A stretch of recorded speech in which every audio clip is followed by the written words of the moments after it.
In today's episode, I speak about such a common fear, the fear of not being able to deliver.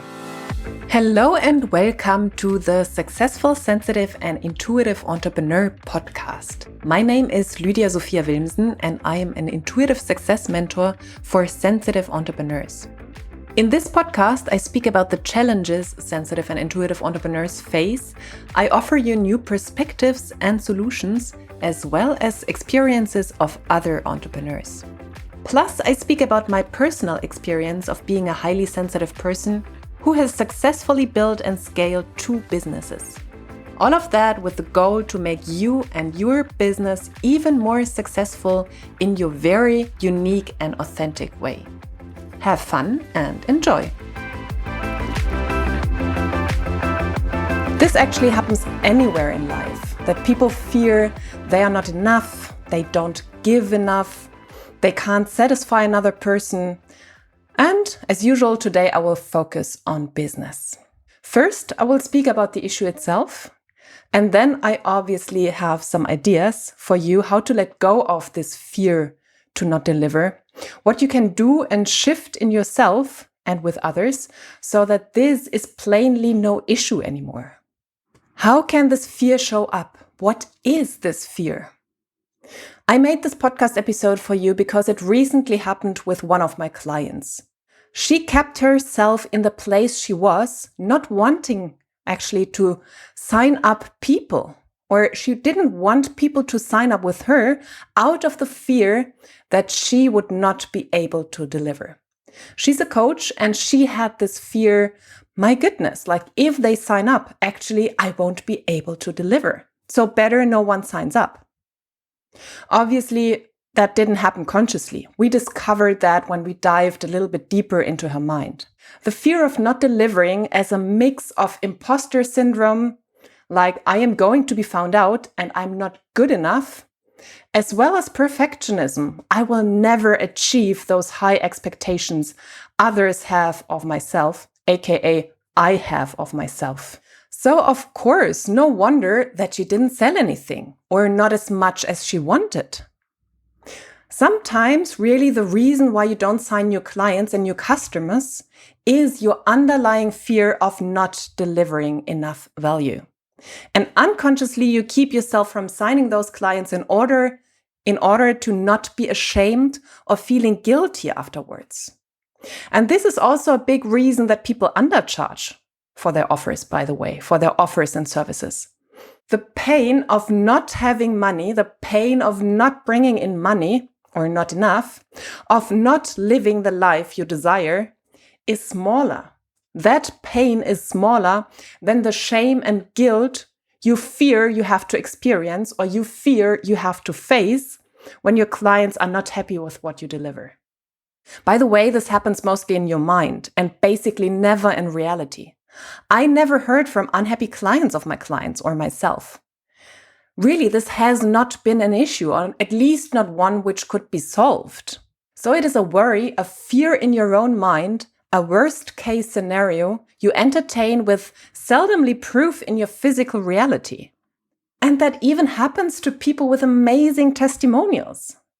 So actually their reality shows the opposite, and they still make up all those scenarios of failing and of not being able to deliver. Check in with yourself now. Perhaps remember when you had a strain of less sales and problems to make the money you desired, or perhaps you undercharged chronically. Have you ever had this fear of being found out, so-called impostor syndrome, and of not giving enough value for the money you charge, or for charging at all, for not delivering what your customers want? Especially with kind of spiritual and sensitive entrepreneurs. Some of them, they don't want to charge any money because even €1 in their mind is too much for what they deliver. They have this strange sensation they actually have to pay someone else for taking on their services. It is really deeply rooted with some people, and it comes back to self-worth. If you can't value yourself, if you can't value your time, if you can't value what you have achieved, what you have learned, of course, You don't want anyone to pay you to work with you or to buy your services, because inherently, you don't believe in it yourself. So how could you be convinced that someone else believes in it and that you're not basically screwing them when they buy your stuff? I guess it's a yes. I guess you have had that experience. It most definitely has been a yes for me. And I sometimes still stumble about it when I change my offers and pricings, for example, when I increase my pricings. And for sure, it is a running thread in my clients. You can also go back and listen to my episode on increasing your prices. I do speak quite a lot about undercharging there. And there are many more ideas on how much to charge, what to charge, and how to actually feel good with it. I don't want to go deeper into the why. You know that it is mostly rooted in limiting stories you tell yourself, about or in self-doubt, missing confidence, not feeling enough, all that stuff. Usually rooted in your childhood, being handed down from generations before to you. It might even be a belief you picked up as your own from someone else. Yes, that really happens. Especially if you're highly sensitive, especially if you're an empath. You take on the emotions and feelings of other people and you think it's your own. So if someone else is really not happy about their services, if someone else really has a big issue with that can impact you without you knowing, without you realizing. So actually you would be happy with what you have and you would believe in that you can deliver and that your service, your product has massive value. However, the fear and the limiting stories and the emotions attached to that in other people, you basically can take them on and think they are your own. You basically took on the energy of someone else. And that's quite easily to solve because you basically just have to get rid of that root cause and not solve more complex issues in yourself. Now, next part of this episode is about how to actually solve this, because I don't want to leave you hanging in there with those limiting thoughts and no way out. I have 3 ways for you today. The first one I briefly touched on. Do some work around the main limiting beliefs. Might it be a hypnosis session? Might it be EMDR, timeline therapy, body therapy, whatever is your choice. Work on your self-worth. That is key, and it will be part of your journey until you die. This is not that you do it once and then all is good. This shows up again and again. I usually explain that to my clients in a form of a spiral. It is not that you go in circles and you end up at the same thing again. You basically develop in a kind of like a spiral form. So you end up at the same issue, however, on another level, from a different perspective. So you might have some main stories in your life, some main things to deal with, different to other people. And they are basically your life stories. You will come across them again and again. So if your main issue is self-worth, you will be able to deal with that in many different forms. It will show up in different areas of your life, on different levels. So it's not that you have dealt with it once and then it's done. No, you will come across that issue again and again, but always with the knowledge and with what you have learned before. So it's not that you start at zero. Just imagine a spiral. And if something else is your issue, for example, relationships, like connecting with people, you basically have an issue with that, then this will come into your life again and again with different people, with different scenarios. It's nothing to be afraid of at all. It's actually beautiful. This is human development. This is personal growth. So do the internal work on your limiting beliefs, work on your self-worth, all of that. This is a starting point. However, listen to the next points as well, as those beliefs usually are complex and have been integrated in your whole being. So when you do work on limiting beliefs, it can be very specific. But the whole thing with you and having like low self-worth or having this feeling of I can't deliver can be that it's more complex than just one limiting belief. Therefore, I usually like to tackle them on a more holistic level and coming from different angles. The second way is on the rational and logical level. Yes, this can be super, super useful. Being a thinker myself, I do use the power of my conscious mind in deconstructing the stories I tell myself. We have a mind for a reason, so better use it. Especially if you're a thinker, and sensitive people, highly sensitive people often are, because we have to process more. We have less filters, or the filters work in a lesser way, so to say.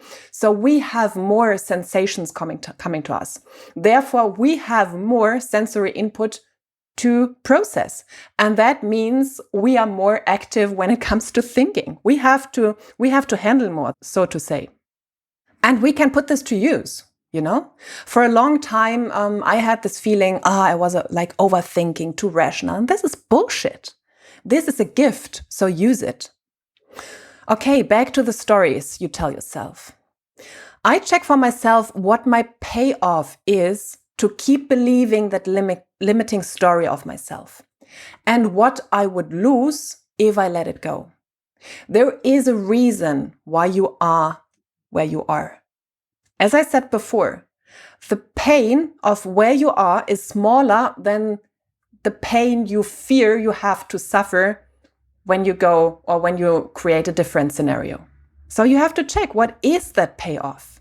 And then I write a new story so that the payoff for the positive belief, for example, I deliver tremendous value and my clients love me for that, pays off more than the old belief of not being enough.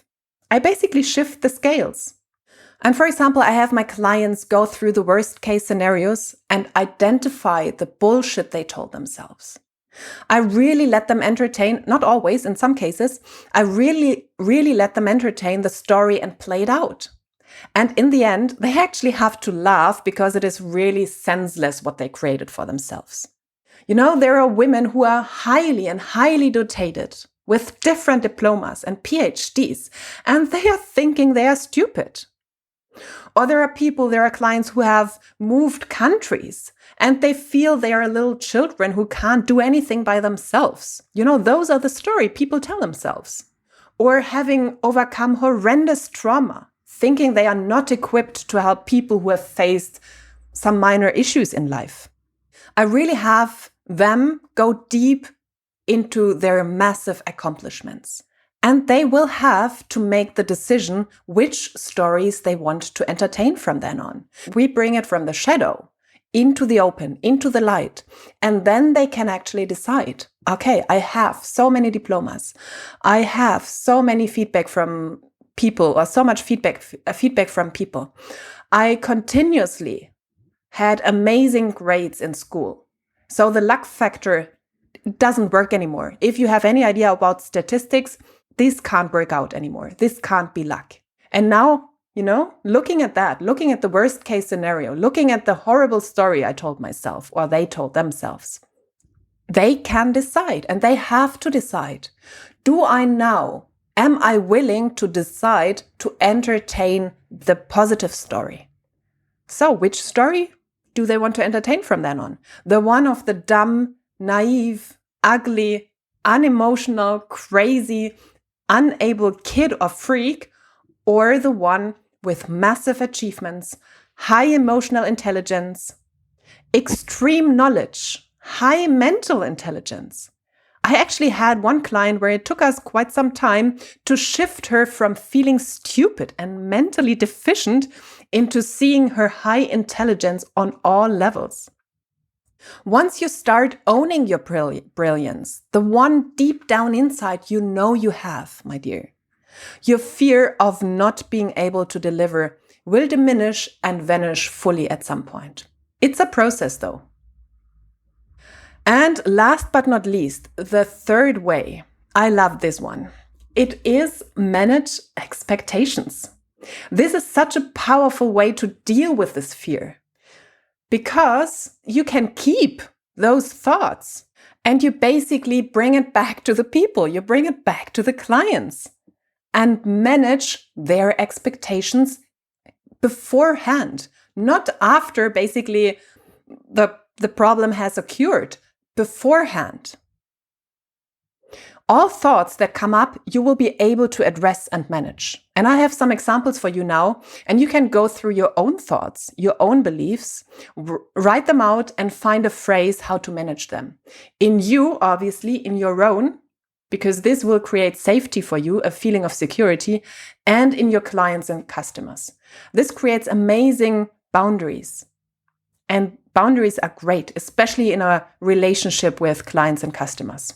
And yeah, I do have some examples for you, and I could go on for ages. However, I give you like 6 or 7. If your fear is, what if if you're a coach or someone who provides a service, and you have the fear of, what if I don't know an answer to their question? What if they ask me a question, I'm sitting there, I have no clue what to say? You can manage that beforehand. You can say, it might happen that I don't have an instant answer for you. It might take me to go back, think a day about that issue, and come back with answers and ideas the next day. So you don't have to fear anything anymore because you told them beforehand. You told them, I don't have all the answers, and it might take me a day to get back to you. All good. Everyone understands that. And it could even be if you're more in a coaching relationship and you have this fear, oh my goodness, they have an issue and I have no idea what to say. You could even manage that beforehand in saying, I'm not there to always give you answers because you have to find the answer in yourself. I will be your guide in finding those answers in yourself. So it might be that you're describing your issues to me and I'm sitting there not saying anything. Because it is not my job to give you answers. This actually happened with another client of mine. She had a client herself who brought up this thing, like, I expect you to tell me what is wrong with me and solve that. And you can manage that easily beforehand and telling you, my job is not to solve your issues for you because I can't. You have to solve your issues. We can work together in finding what they are. And this might take whatever time you need. It is not up to me to decide once you're ready. You give it back to them. It's not your job. And you can manage that expectation beforehand. Another one might be, what if I sound stupid? My goodness, I keep telling my clients that a lot of the stuff I tell them is kind of blah, blah, is kind of like words. Because it is not important that every sentence you say is like the perfect sentence. Because the client so or so will only hear what he or she is able to hear at that moment. I could deliver like the most amazing TEDx talk where every sentence is spot on. And they would pick up on one sentence which resonates with them then and there. And the rest would be kind of blah, blah for them, even though every sentence is 100%. This is how you craft a TEDx talk, by the way. So I tell them, it might be that I talk a lot. This is my way of doing things. There are people who do it totally different. And I create an atmosphere through being there with you, through talking, like through, how did I explain that to a client? Through laying out a sound, something like a sound blanket or something, you know?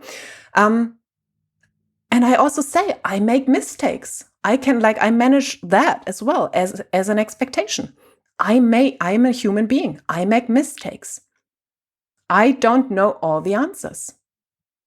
So if something I say sounds stupid, I might come back later and say, actually, I see this differently now. I thought about it again.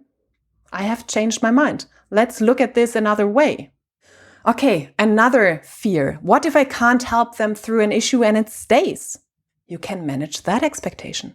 At the right moment, this will be solved for you.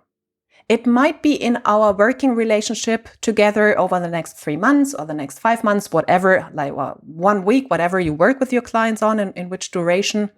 And it might be that we lay out the foundation, we do the foundational work, and you will be equipped to deal with that issue once you're ready. It's not mine to decide. This is your soul, this is your body, and there are reasons why sometimes things are not solved in that moment because you're not ready yet. Your body, your mind, your soul couldn't handle it. This was, for example, when I worked through my cult story. It took me over 30 years to finally go there. Before that, I was fine. I thought okay, this is not such an issue. And it took me all that work before, like the layers of an onion, to peel it away and away and away until I was ready to face it. And you just let your clients know. Manage their expectations. What they can expect and what not. And then it's all good. And with that, they understand it. With those explanations, they have something to go on. It's actually very helpful for them. And you are guiding them through that. Through setting expectations, you're guiding them. You're being their frame. And this is what they pay you for. Or another one, if your client says, I don't make sales, this doesn't work. If you're in business or business coaching or something. Again, as I said before, it can happen now, it can happen later. It might be that something else needs to be solved before. And if we don't tackle that thing, which is going on right now, you making massive amounts of money now would actually be detrimental now because we know money is a magnifying glass. So if you have so much unresolved trauma and you will magnify those emotions with the money. Money doesn't solve your problems. You can explain that to your client. And it's also not up to me as your coach to make you sales. This is you. Give it back to them. What is my responsibility? What is your responsibility? You do the work. I tell you what you can do, what you can shift, and we work through things together. You do the work. I have that in my contracts, by the way. I very clearly manage expectations in the contract my clients sign. Or, for example, if you are in the love coaching industry and your client says, I still don't have a boyfriend despite doing the love coaching with you. Yeah, the coach is not like everyone can have a boyfriend or girlfriend in a second. Just go onto the street, But manage the expectation and say, actually, do you want just a random person on the street? I can get you a boyfriend in 2 days. Or do you actually want a high-level relationship? And that takes the work on your side. So are you willing to do that? And with that, 100% be ready to let that person into your life or not. Manage their freaking expectation. Or if they say, I want my money back, I manage that expectation beforehand because I have something in the contract where I say, I'm not a done for you, my work is not a done for you solution. You have to do the work. You agree to make payment and you can decide now. If you're not willing to do that, then we won't work together. It's fine. It is totally fine. You can go somewhere else. And of course, sometimes there are situations if the person whatever happens, the whole family dies or whatever, you can always discuss that. However, the basis of the work with me is that people pay me. If they decide to get out of the contract after 2 sessions, that is their decision. And also that keeps a relationship going because if you're a coach, if you're in a coaching relationship with someone, you will face resistance. Like one of my clients just faced. You will face resistance. And if you can get out because you don't have to pay the next hour or something, this can be detrimental because you stop before you have gone through resistance and stepped into the next level, basically. Another one, you see, I love them. Something like, you're a dumb shit ass, I hate you, and shut the fuck up. If your clients tell you something like that, you should check again with what kind of clients you work. If someone is in your face with such words, you have to manage the expectation beforehand. I respect you and I expect your respect. Vice versa. Can we agree on that? Whatever happens, whatever emotions show up in you, that we both mutually respect each other and use respectful language. That's it. And other than that, you have to work on your client avatar if you keep attracting people like that. And I also tell my clients, tell me anything that doesn't sit well with you early on. I invite feedback. I ask my clients if there is something they want differently. And it's not that I give that to them always. However, I'm speaking with them. I'm in communication constantly. And as I said, I have them sign a contract where they agree to me calling them out. A coaching relationship is not easy peasy friendship. It's my job to put my finger into your wound. I let you face what you're most resistant to, obviously in my way and not full on always. And this is why you pay me 5 figures, So I have my clients sign that. If they are not okay with that, if they want someone petting their back all the time, I'm not the person for them. The last thing, they won't like what I do. Again, you can manage that beforehand. It's not about liking it. It is good that you will be called out of your comfort zone. Again, this is why you pay me. Okay, you see, those are actually fun. They are actually fun doing them. Write all of them down. Write all your fears down. And then find a way to manage the expectations.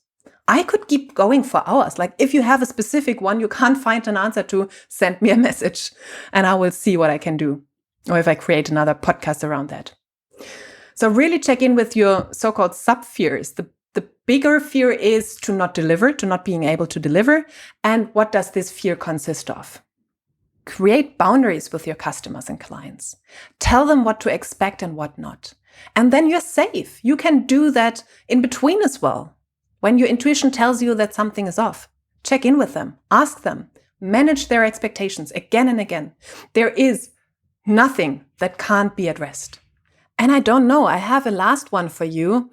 I thought about something that perhaps might be shameful, especially if you work as a coach or in a coaching relationship. Well, there's kind of like service coming with it where you have to communicate with that person. And this happened to me like a long time ago. A client fell in love with me, or not in love, but kind of in love with me. If this is a fear, or it would be shameful for you, like what if my client falls in love with me? What do I do? Gosh, it's super uncomfortable. How do I manage that? There again, first work on yourself, own your full, pleasurable and beautiful being. You don't have to hide anything. And then even that can be addressed. If feelings show up, know that they can happen because of the intimate space you are creating. A space for the other person to let go of control. It might be that you talk about that with your client. It does not actually mean that the person is in love with you personally. That person is just feeling safe and creates a bond.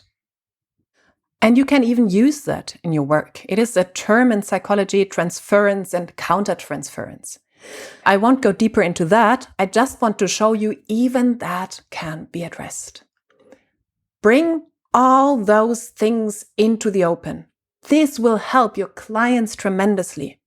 Because what is going on in you will be going on in a kind of way in them. If you have a feeling there is something, this is something which will resonate with them. So bring it into the open, address it, speak about it, manage the expectation, and you can let go of this fear of not being able to deliver because you're safe. You have spoken about everything. If something new comes up, you can address it then and there.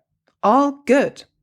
So this was my episode on the question of how to let go of the fear of not being able to deliver.